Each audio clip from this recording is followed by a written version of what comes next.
നമ്മൾ ഒരുപാട് കേട്ടിരിക്കുന്ന രണ്ട് വേർഡുകളാണ് ഡൈജഷനും അതുപോലെ തന്നെ മെറ്റാബോളിസം.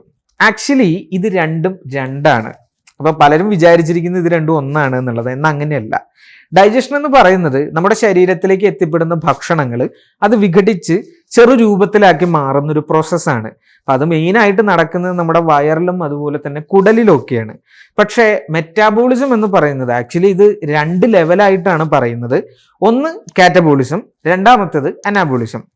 അപ്പോൾ ഈ കാറ്റബോളിസം എന്ന് പറയുന്നത് നമ്മുടെ ശരീരത്തിലേക്ക് എത്തുന്ന ഫുഡ് അല്ലെങ്കിൽ കാർബോഹൈഡ്രേറ്റ്, കൊഴുപ്പുകൾ ഇതിനെയൊക്കെ വിഘടിപ്പിച്ച് നമ്മുടെ ശരീരത്തിന് ആവശ്യമായിട്ടുള്ള എനർജിയാക്കി മാറ്റുന്ന പ്രോസസ്സാണ്. ഉദാഹരണത്തിന് കാർബോഹൈഡ്രേറ്റ് വിഘടിപ്പിച്ച് ഗ്ലൂക്കോസ് ആക്കുകയും അത് നമ്മുടെ ശരീരത്തിലെ രക്തത്തിലൂടെ ഒഴുകി കോശങ്ങൾക്ക് എനർജി കൊടുക്കുകയും ചെയ്യുന്നു.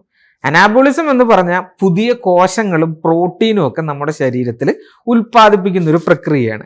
അപ്പോൾ നമ്മുടെ ശരീരത്തിന് കുറച്ച് ബുദ്ധിമുട്ടുകൾ ഉണ്ടെങ്കിൽ, ഈ പറഞ്ഞ ഡൈജഷൻ്റെയും അതുപോലെ തന്നെ മെറ്റാബോളിസത്തിൻ്റെ ഒക്കെ ബുദ്ധിമുട്ടുകൾ ഉണ്ടെങ്കിൽ, ഞാൻ എപ്പോഴും ഉപയോഗിക്കാറുള്ളത് DG ടാബ്, ധാന്യഗാർക്കം, ഗ്യാസ്ട്രോ ഹെർബ് എന്നീ മരുന്നുകൾ അടങ്ങിയിട്ടുള്ള ഹെർബലി ടച്ചിൻ്റെ ഡൈജഷൻ കോംബോ ആണ്.